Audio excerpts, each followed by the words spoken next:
વિભિન્ન પ્રકારો,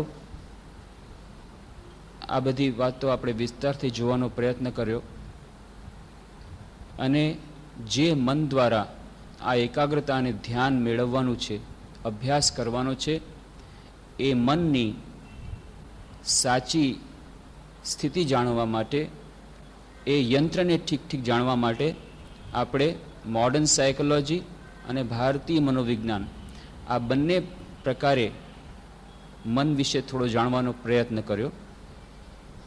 અને એ જ સંદર્ભમાં આપણે કહ્યું હતું કે એક વિશેષ પ્રકારની વસ્તુ, મનનો એક વિશેષ પક્ષ જે આપણને એકાગ્રતાના ધ્યાનના અભ્યાસમાં નડતરરૂપ થાય છે, એકાગ્રતા અને ધ્યાનની સરિતામાં જે ખડગ રૂપે વચમાં આવે છે અને આ એકાગ્રતાની એકલીનતા ભંગ કરી દે છે, એ છે અહંકારિતા, ઇગોઇઝમ અથવા ઇગોટિઝમ. આ અહંકારિતા દ્વારા ધ્યાનમાં વિક્ષેપ કેવી રીતે પડે છે, ધ્યાન અને એકાગ્રતાના અભ્યાસમાં આપણે કેવી રીતે આગળ નથી વધી શકતા, એની થોડી ચર્ચા આપણે ઉપાડી હતી.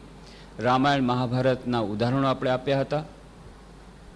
અને એટલા જ માટે આપણે જોયું કે અભ્યાસનો પ્રારંભ પહેલાં જ આ અહંકારિતાને નિર્મૂળ કરવાની વાત આપણે સારી રીતે જાણી લેવી જોઈએ. શ્રી રામકૃષ્ણ કથામૃતમાં આપણે એટલા જ માટે જોઈએ છીએ માસ્ટર મહાશયને બીજી જ મુલાકાતમાં શ્રી રામકૃષ્ણ દેવ આ એકાગ્રતા અને ધ્યાનના અભ્યાસમાં એને લાવવા માટે સૌથી પહેલા જ ડોઝ આપે છે. હજી તો બીજી જ મુલાકાત છે અને શ્રી રામકૃષ્ણદેવ માસ્ટર મહાશયને પૂછે છે, તમારી પત્ની જ્ઞાની છે કે અજ્ઞાની? માસ્ટર મહાશય કહે છે અજ્ઞાની. કારણ કે એને એમ છે કે જે ભણેલા ગણેલા છે, યુનિવર્સિટીમાં ગયેલા છે, સ્કૂલ કોલેજમાં ભણેલા છે, એ જ્ઞાની. અને જેઓ આવી રીતે સ્કૂલ કોલેજમાં નથી ગયા, અજ્ઞાની. એમણે આ સાધારણ અર્થમાં કહ્યું કે મારી પત્ની અજ્ઞાની છે. માસ્ટર મહાશયને પછી રામકૃષ્ણ દેવ કડક રીતે પૂછે છે, અને તમે જ્ઞાની છો? માસ્ટર મહાશય પહેલી વાર એમને ધક્કો લાગે છે, એના અહંકાર પર ચોટ પડે છે. કોઈએ આવી રીતે વાત કરી નહોતી, એમના અહંકારને આવી રીતે આઘાત આપ્યો નહોતો, પણ ચૂપચાપ થઈ જાય છે. વાત તો સાચી છે.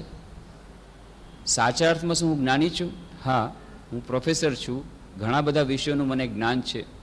પણ ખરેખરું જ્ઞાન જો બ્રહ્મજ્ઞાન જ હોય, ઈશ્વરને મેળવવું એ જ જો જ્ઞાન હોય, તો મેં શું ઈશ્વરને મેળવ્યા છે? ઈશ્વર વિશેની મારી તો હજી શંકા નિર્મૂળ થઈ નથી.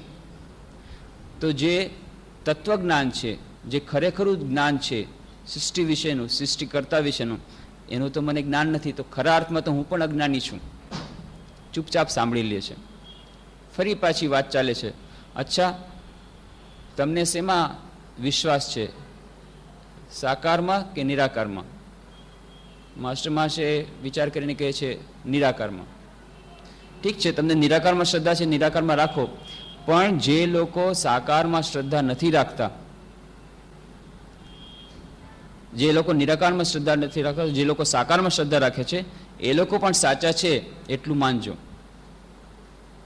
માસ્ટર મહાશય વિચાર કરે છે, બંને કેવી રીતે સંભવી શકે? નિરાકાર પણ સાચું, સાકાર પણ સાચું, એ કેવી રીતે બની શકે? પછી પાછા શ્રી રામકૃષ્ણ દેવ સાથે આર્ગ્યુમેન્ટ કરવા જાય છે, એમની સાથે વળી તર્ક કરે છે. પણ જુઓ, જે લોકો મૂર્તિ પૂજા કરે છે, એ મૂર્તિ પૂજા કરે છે, એ લોકોને સમજાવી દેવું જોઈએ કે આ મૂર્તિની પાછળ જે તત્વ છે એની પૂજા કરવી જોઈએ, માટીની મૂર્તિની પૂજા નથી. અને ત્યારે શ્રી રામકૃષ્ણ વળી તિરસ્કારથી કહે છે, તમારા કલકત્તાવાળા લોકોને બસ લેક્ચર દેવાની જ વાત, બીજાને સમજાવવાની વાત. પોતે તો ક્યાં સુધી સમજ્યા છે ઠીક નથી, બીજાને સમજાવવાની વાત. અરે જે લોકો મૂર્તિ પૂજા કરે છે એ લોકો પણ શું એવી રીતે વાત કરે છે કે હે પથ્થર હું તને પૂજા કરું છું? કે એમાં તેઓ ઈશ્વરને જુએ છે એટલા માટે મૂર્તિની પૂજા કરે છે? તો તમે એમને સમજાવવાવાળા કોણ? પહેલાં તમે તમારું તો સંભાળો. બીજી વાર આઘાત લાગે છે. આવી રીતે શરૂઆતમાં જ શ્રી રામકૃષ્ણ દેવનો ગર્વ, એનો અહંકાર ચૂર્ણ કરે છે. અને પછી રામકૃષ્ણ માસ્ટર મહાશય કહે છે આ એમનો છેલ્લો તર્ક, શ્રી રામકૃષ્ણ દેવ સાથેનો છેલ્લો તર્ક, એના પછી તર્ક કરતા નથી. અને આ જે આપણું હાર્ટ ઓપન આઉટ થાય, આપણું અંતઃકરણ ઓપન આઉટ થાય, અંતઃકરણ ખુલી જાય, ત્યારે જ એમાં આ આધ્યાત્મિક જ્ઞાન આવી શકે. અને એટલા જ માટે આપણે પેલી વાર્તા પણ કરી હતી, પ્રસંગ કયો હતો.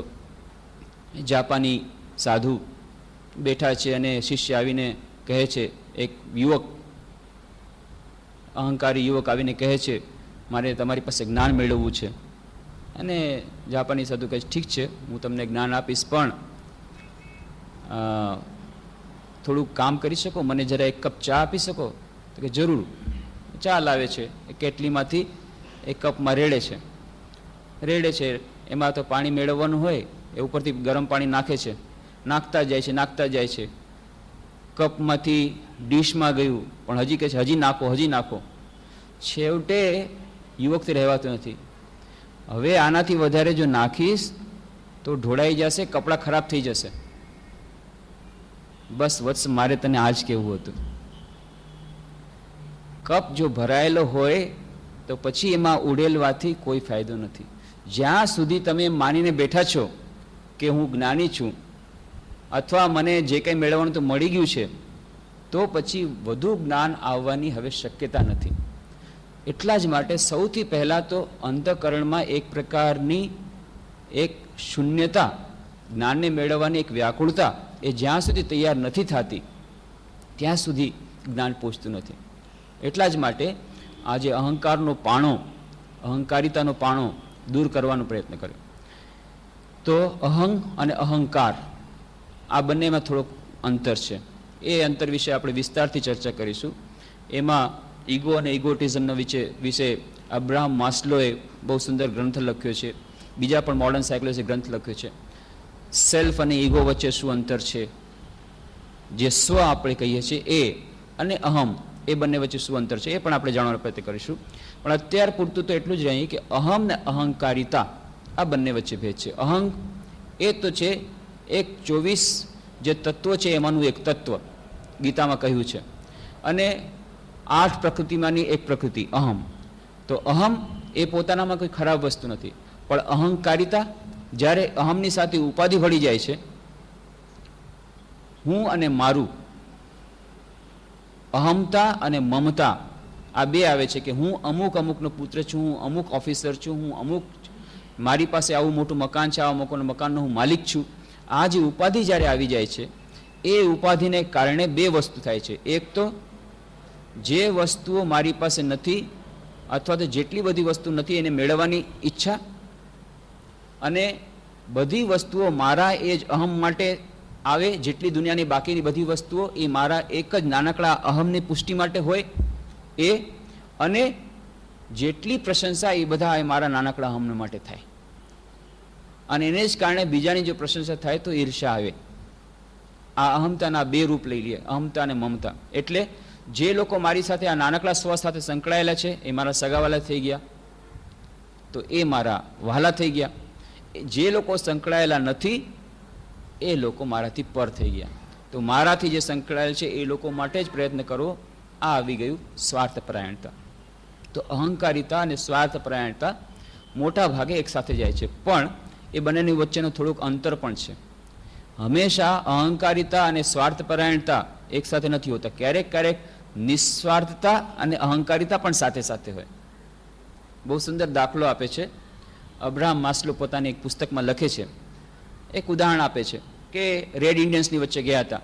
એ ટ્રાઇબલ, એ લોકોની કલ્ચર, પ્રિમિટિવ ટ્રાઇબ્સ, ખૂબ આદિવાસીઓ, એની વચ્ચેની એમણે એક બહુ પ્રથા જોઈ, અદ્ભુત પ્રથા. શું પ્રથા જોઈ? એને કહ્યું કે સન ડાન્સ, સૂર્યમાં સ્નાન કરવાની એક જાતનો એક સિરેમની છે, એક જાતનો એ ઉત્સવ મનાવે. અને ઉત્સવમાં શું કરે, એનો જે મુખિયા હોય એ મુખ્ય આવી અને પોતાના બણગા ફૂંકે. જો હું આટલો મહાન છું, મેં આવું કામ કર્યું છે, હું આટલું ખેતી કરી છે, આખા વર્ષમાં હું આટલો કમાયો છું, આટલું બીજા બધાનું ધ્યાન રાખું છું, મારો પરિવાર આવો છે, મેં આટલું કામ કર્યું છે, આમ બધું જોરથી કે. બધાને બતાવે અને પછી પોતાની જે પ્રોપર્ટી જે કંઈ કમાયેલ છે બધું ને બધું દાનમાં આપી દે. કોઈ પણ વસ્તુ પોતાની પાસે રાખે નહીં. એક એના પહેરેલા કપડાં સિવાય એની પાસે બીજું કાંઈ ન હોય. અને એક વસ્તુ હોય એ છે એનો ઈગો, એનો અહંકાર, એ એની પાસે રાખે. તો અહંકાર, નિસ્વાર્થતા આ પ્રમાણે થઈ ગઈ. એક પ્રકારે નિસ્વાર્થતા થઈ ગઈ. બધું તો દાનમાં આપી દીધું, પણ એક વસ્તુ સાચવીને રાખી અને એ છે પોતાનો અહમ. તો એ વસ્તુ આ એક એક્સ્ટ્રીમ એક્ઝામ્પલ આપ્યું. એવી જ રીતે ક્યારેક ક્યારેક સ્વાર્થપરાયણતા એ પણ હંમેશા જે નિરહંકારિતાની જ વસ્તુ નથી. નિરહંકારિતા અને સ્વાર્થપરાયણતા પણ ક્યારેક ક્યારેક એક ન હોઈ શકે, પણ મોટા ભાગે અહંકારિતા અને સ્વાર્થપરાયણતા એકસાથે જાય છે, કારણ કે પોતાના નાના અહમ માટે આપણે બધું કરવાનો પ્રયત્ન કરીએ છીએ. તો આ અહમતા અને મમતા એક સાથે ચાલે છે.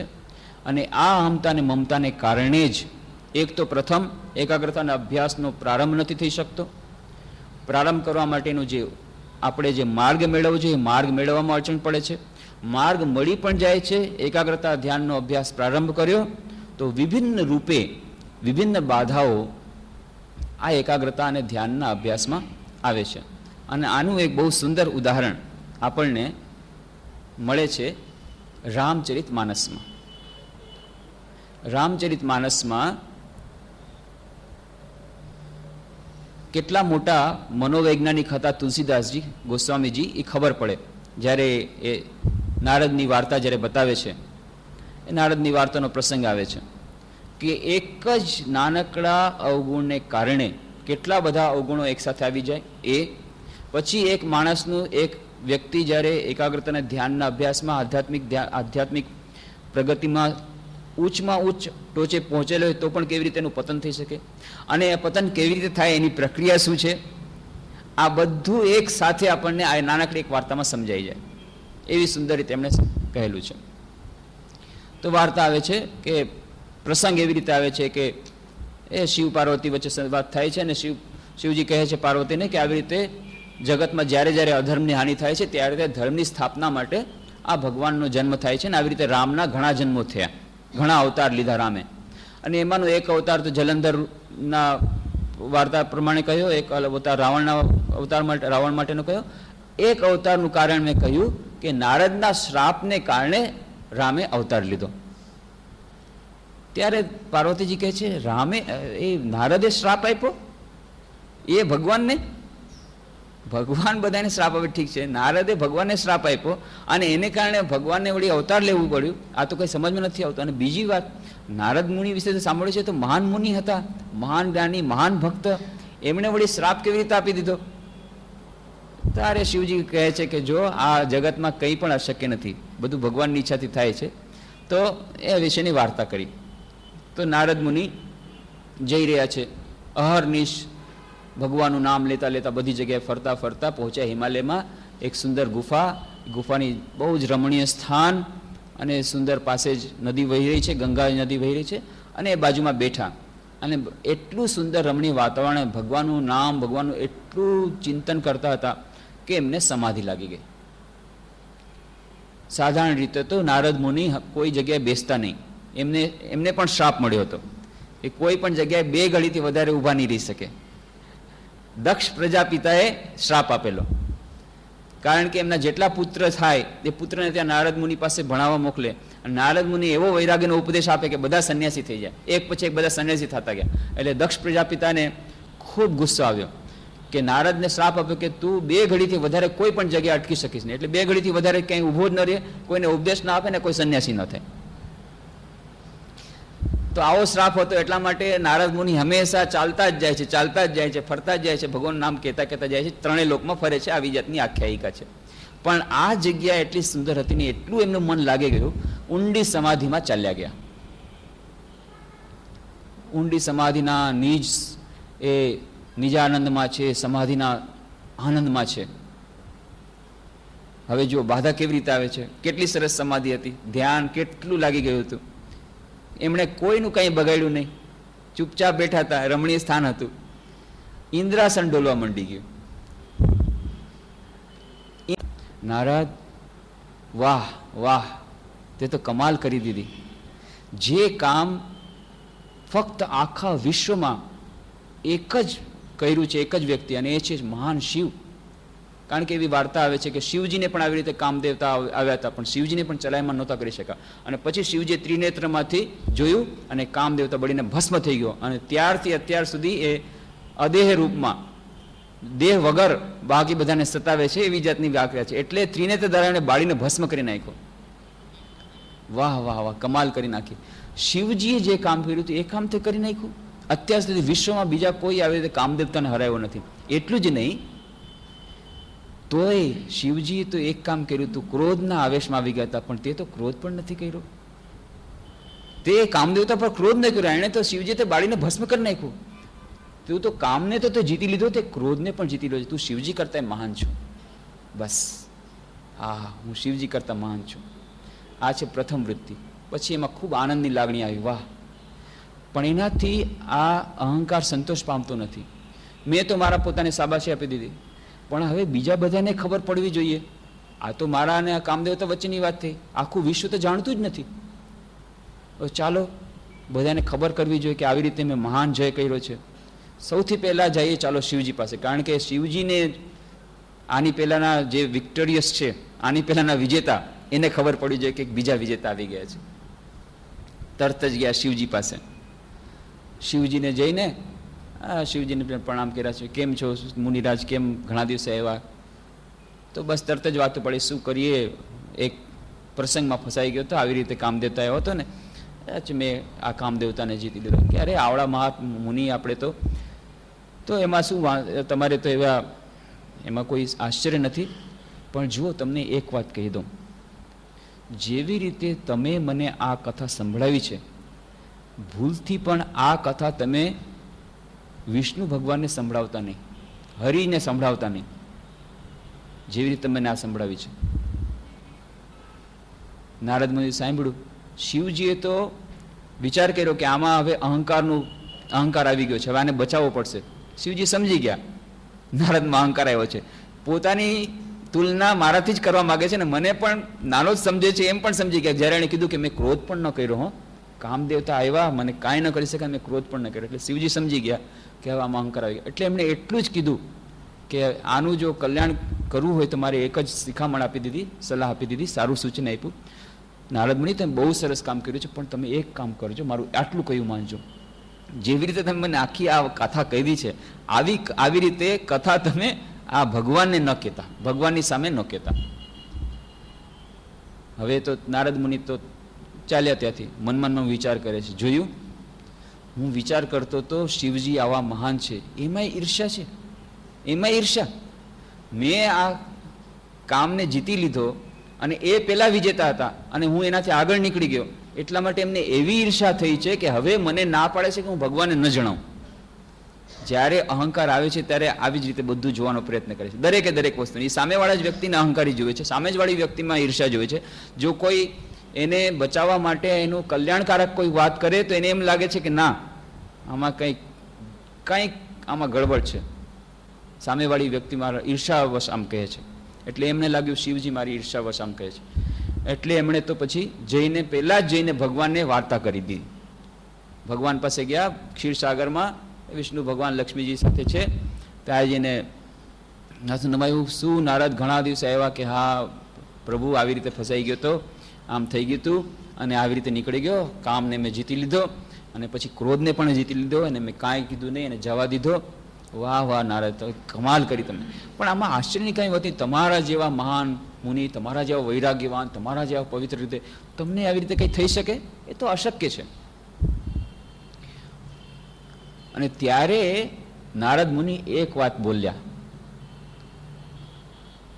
રામચરિતમાનસ બહુ સુંદર કહે છે, અભિમાન સહિત એક વાત બોલ્યા. શું બોલ્યા? પ્રભુ, આ તો તમારી કૃપા છે. બહુ સુંદર વાક્ય કહે છે. અભિમાનપૂર્વક બોલ્યા કે પ્રભુ, આ તો તમારી કૃપા છે. તો આપણે શું બોલીએ છીએ એ મહત્વનું નથી. ઘણીવાર આપણે પણ કહીએ છીએ ને, અરે આ તો તમારે કારણે થયું છે, પણ મનમાં આપણે એમ જ જાણીએ કે મેં કર્યું છે. એ બરાબર આપણે જાણીએ છીએ, ફક્ત સામેવાળી વ્યક્તિને ખુશ કરવા માટે અથવા તો વધુ સારી રીતે બતાવવા માટે કે મેં કર્યું છે. અરે એ તો આપની કૃપા છે, તમારી કૃપાથી થયું છે, આપની વાત કાઢે, આપને લીધે થયું છે. પણ મનમાં મનમાં અહંકાર હોય છે. તો અભિમાનપૂર્વક નારદે કહ્યું એ તો આપની કૃપાથી થયું છે. એટલે ભગવાન સમજી ગયા આમાં અહંકારના વટવૃક્ષનું બીજ આવી ગયું છે. અહંકારનું વટવૃક્ષનું બીજ આવી ગયું છે. અને જો આ વટવૃક્ષનું બીજ અત્યારે સમૂળનું નાશ નહીં કરું તો પછી આ સાધકનું કલ્યાણ થવાનું નથી. હવે શું કરવું? આ અહંકારનું વટવૃક્ષનું બીજ નીકાળી નાખવા માટે એમણે પોતાની માયા આદરી અને એક નવો જ દેશ બનાવી દીધો. હવે નારદ મુનિ જાય છે અને ત્યાં એ રાજ્યમાંથી પસાર થાય છે અને શીલનિધિ એમનો રાજા, એ શીલનિધિ રાજાને વિશ્વમોહિની નામની કન્યા, અત્યંત સુંદર સ્વરૂપાન કન્યા, અને લોકો તરફથી જાણવા મળ્યું કે એનો સ્વયંવર થવાનો છે. અને જ્યારે નારદ મુનિ આવ્યા ત્યારે શીલનિધિ રાજાએ બોલાવ્યા નારદ મુનિને, આવો મુનિરાજ, આસન પર બેસાડ્યા, જરા કન્યાને જુઓ કે એના લક્ષણ કેવા છે. અને બસ વિશ્વમોહિની, જે ભગવાને પોતે તૈયાર કરેલી માયા માટે થઈને, મોહિત કરવા માટે થઈને, એટલે નારદ મુનિ તો મોહિત થઈ ગયા. બસ કન્યાને જ જુએ છે, કન્યાનો હાથ જોતા જોતા કન્યાને જ જુએ છે, મોહિત થઈ ગયા. અને કન્યાના હાથમાં શું લખેલું હતું કે આને કોણ પરણશે? કે જે અમર હશે, જે યુદ્ધમાં અજેય હશે, જે અમર હશે, જે સમસ્ત વિશ્વનો માલિક હશે, એ જ આને પરણશે. આવું તો હાથમાં લખ્યું હતું. એટલે કે ઈશ્વર સિવાય તો બીજું કોઈ ન હોઈ શકે, આવું હાથમાં લખ્યું હતું. પણ નારદ મુનિ ઊંધું વાંચ્યું કે જે આને પરણશે એ અમર થઈ જશે અને એ અજય થઈ જશે અને વિશ્વનો માલિક બની જશે. તો બસ, અરે તો બસ મારે તો હવે આને જ પરણવું છે. હવે એના મનમાં થયું એટલે રાજાને કહીને નીકળી ગયા કે હા સુલક્ષણા છે. બીજી બધી વાત કરી નહીં કે આવી રીતે આનો પતિ અમર થવાનો છે, એ કાંઈ કીધું નહીં. બસ આટલું કઈ નીકળી ગયા, સુલક્ષણા છે. હવે મનમાં વિચાર થાય છે મને કેવી રીતે આ વિશ્વ મોહિની મળે.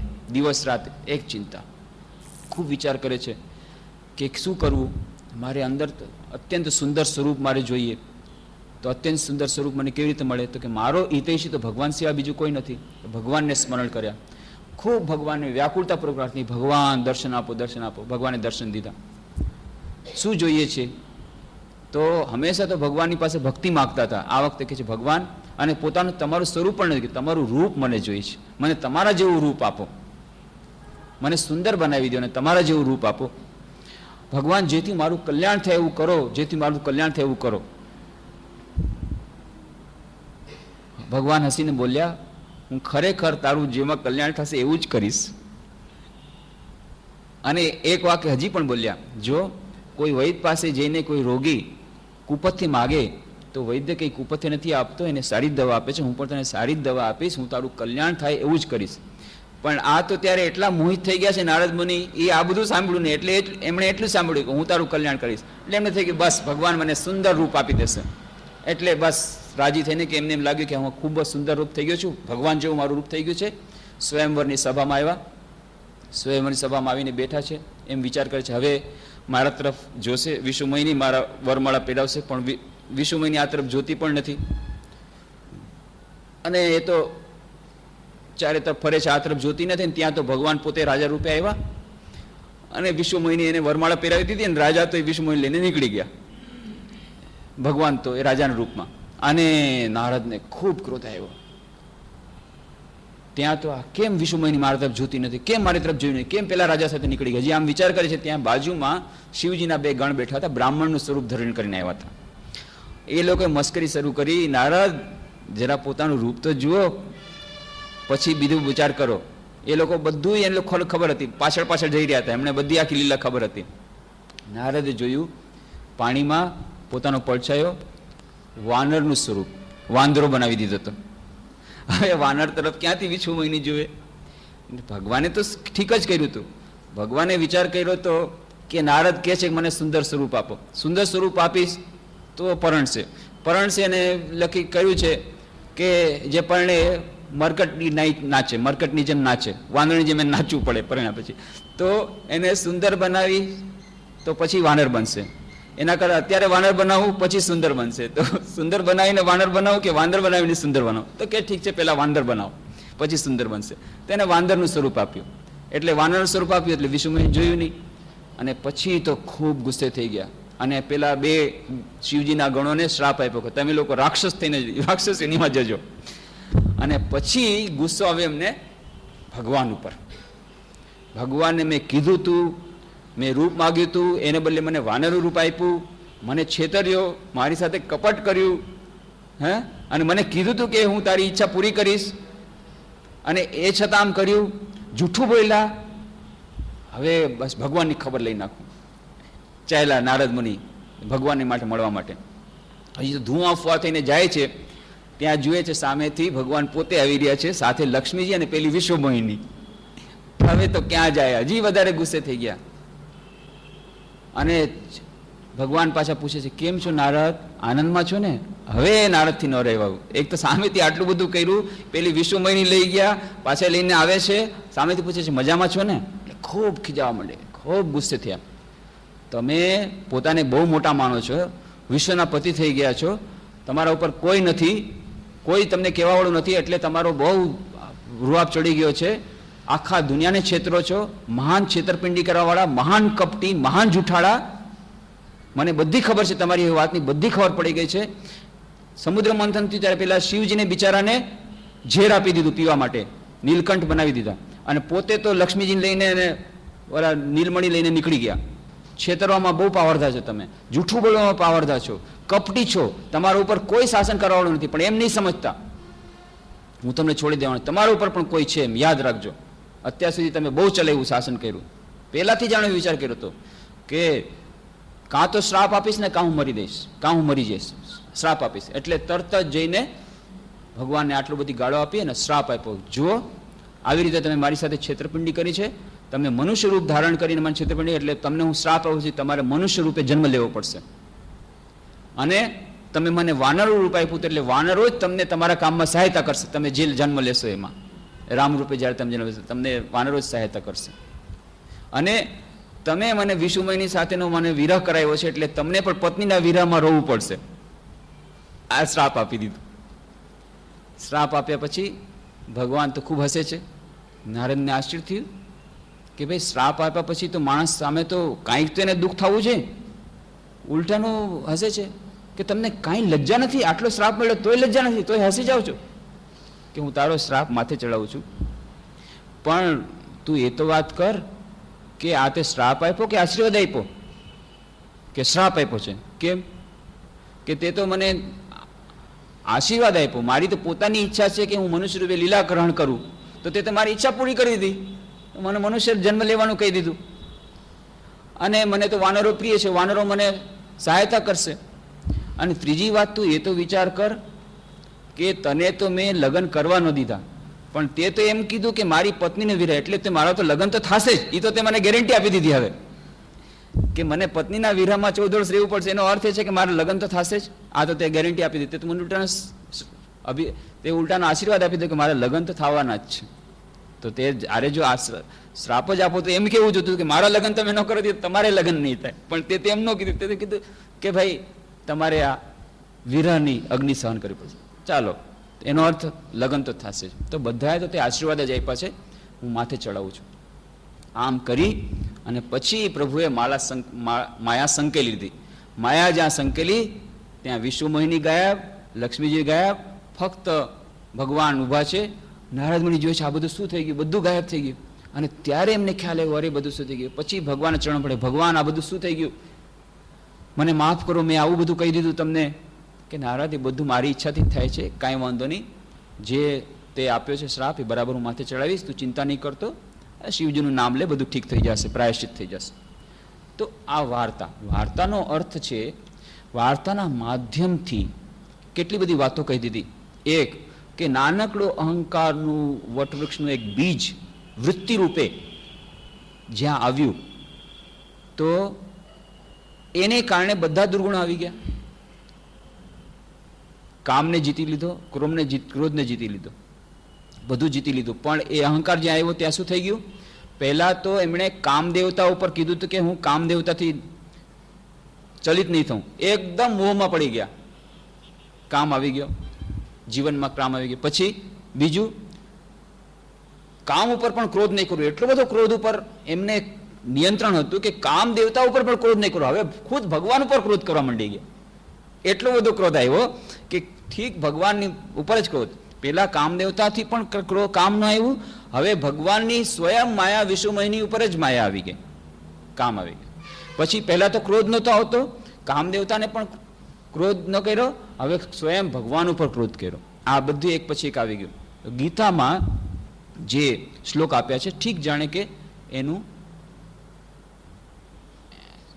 એકદમ સચિત્ર વર્ણન જાણે આમાં આવે છે. ગીતામાં આપે છે, ધ્યાયતો વિષયાન પુંસ સંગસ્તેષુ પજાયતે સંગાત સંજાયતે કામ કામાત ક્રોધો વિજાયતે ક્રોધાત ભવતિ સમોહ સમોહાત સ્મૃતિ વિભ્રમ સ્મૃતિ વિભ્રમ બુદ્ધિનાશાત બુદ્ધિનાશાત પ્રણશ્યતિ. ધ્યાયતો વિષયાન પુંસ સંગસ્તેષુ પજાયતે, જ્યારે કોઈ વિષયનું ધ્યાન કરે છે ત્યારે એને એમાં આસક્તિ થાય છે. પછી સંગાત સંજાયતે કામ, આસક્તિથી કામ ઉદ્ભવે છે. અને પછી જ્યારે કામના ઉદ્ભવે છે, જેમ નારદને કામના ઉદ્ભવી એમને જોવાથી કે મારે વિશુમયને મેળવવી છે, અને એ કામનામાં જ્યારે કોઈ નડતરરૂપ થાય છે, જેમ ભગવાન નડતરરૂપ થયા તો ભગવાન ઉપર જ ક્રોધ થઈ ગયો.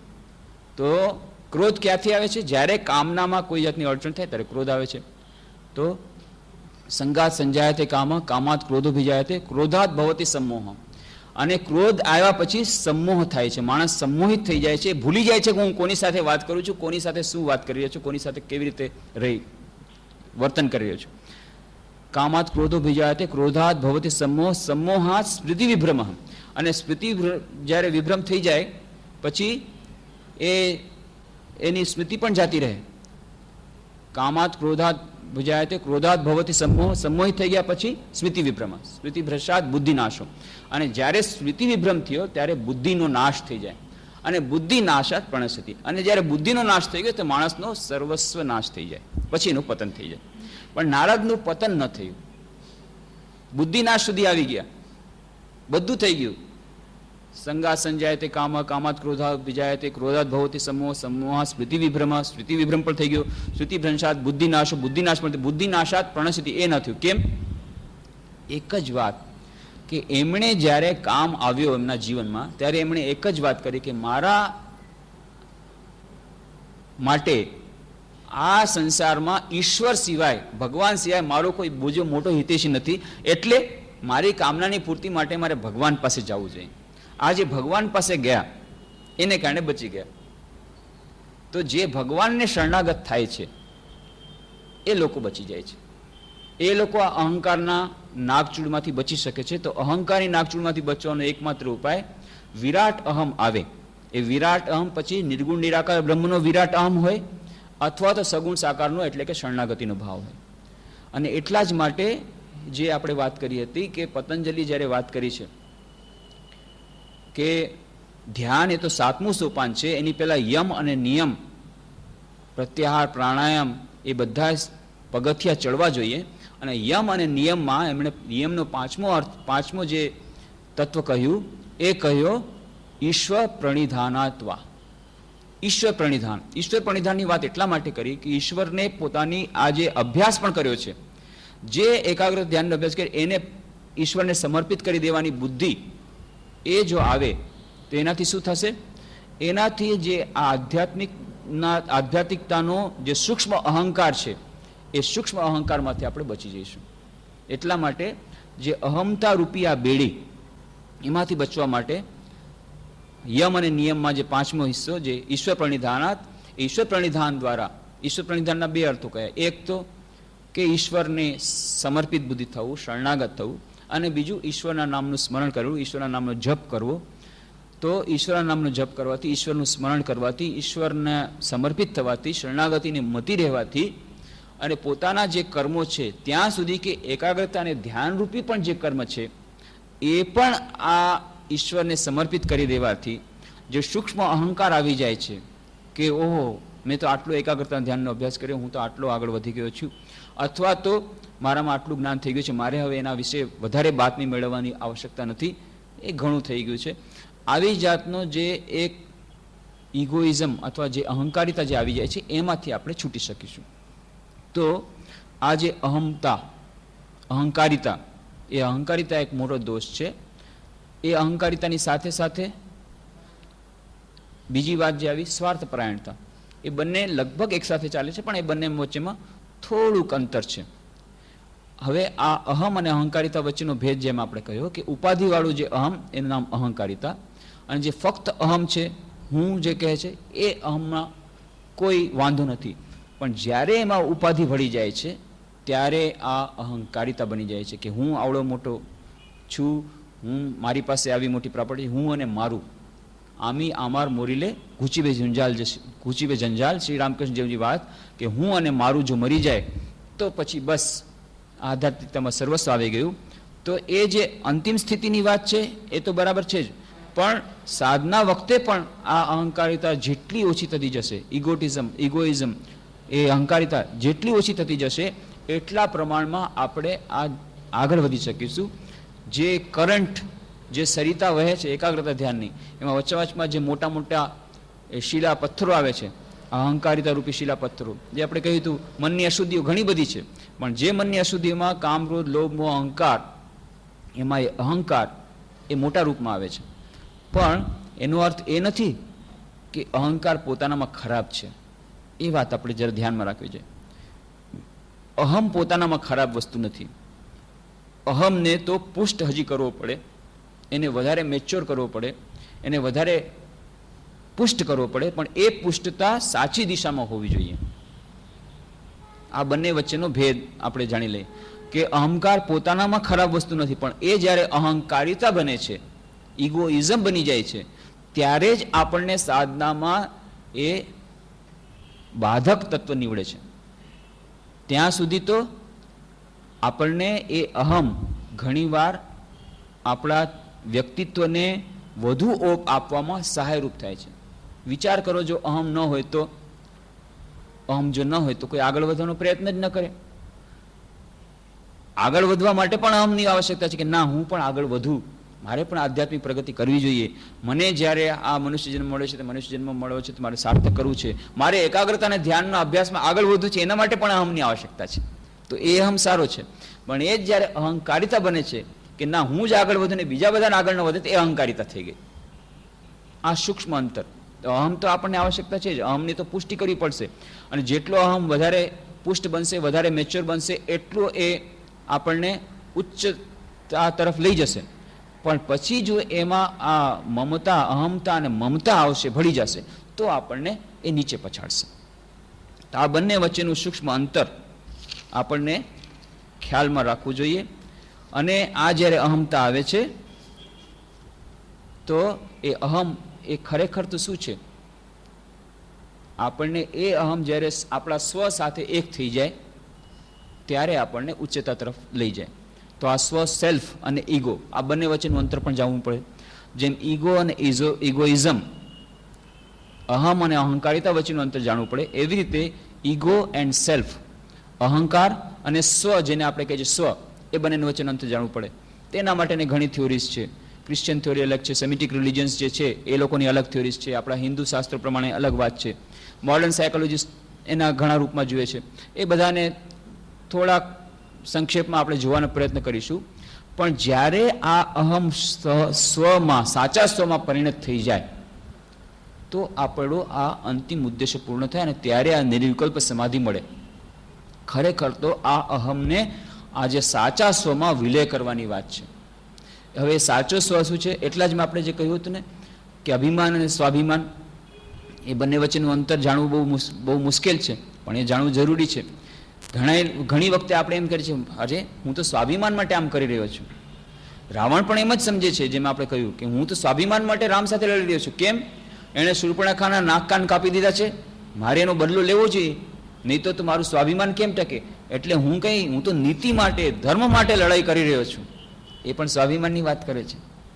તો અભિમાન અને સ્વાભિમાનમાં શું અંતર છે?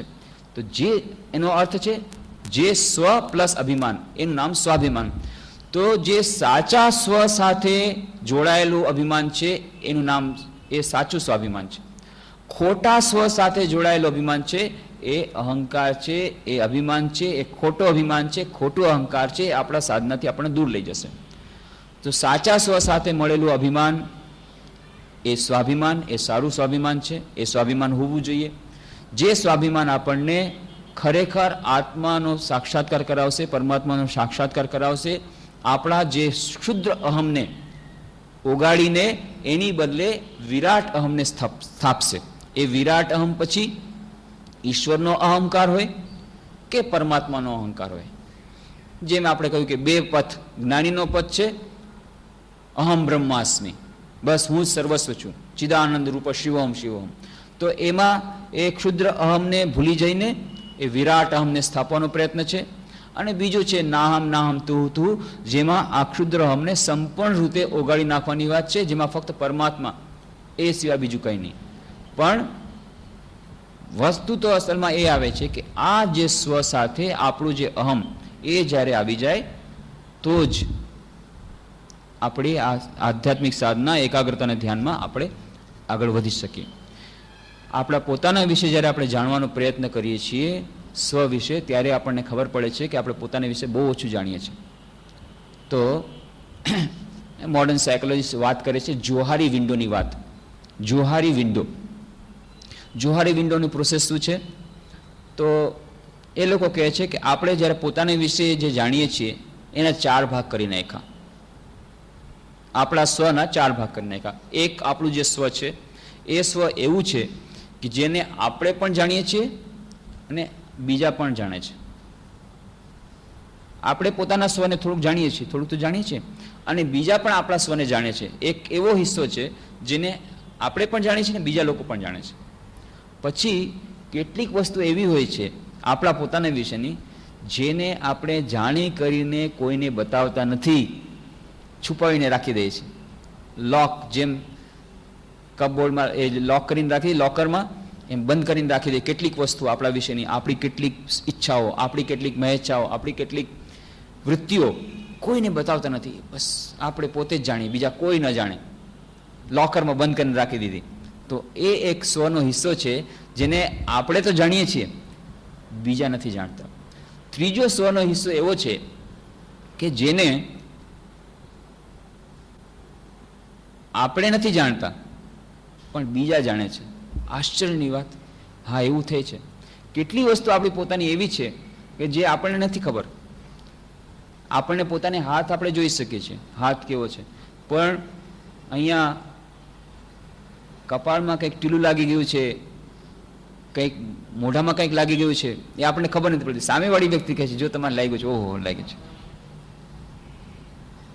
એવી રીતે કેટલીક વસ્તુ એવી હોય છે આપણા પોતાના વિશેની જે વિશે આપણે પોતે નથી જાણતા, બીજાઓ જાણે છે. એ સ્વનો કેટલોક ભાગ છે જે બીજા જાણે. અને ચોથો ભાગ છે જેને આપણે પણ નથી જાણતા, બીજાઓ નથી જાણતા, એને અનકોન્શિયસ માઇન્ડ કહેવું. કે આપણા અનકોન્શિયસ માઇન્ડ એકદમ અંધારું રૂમ છે, પરમનન્ટ લોક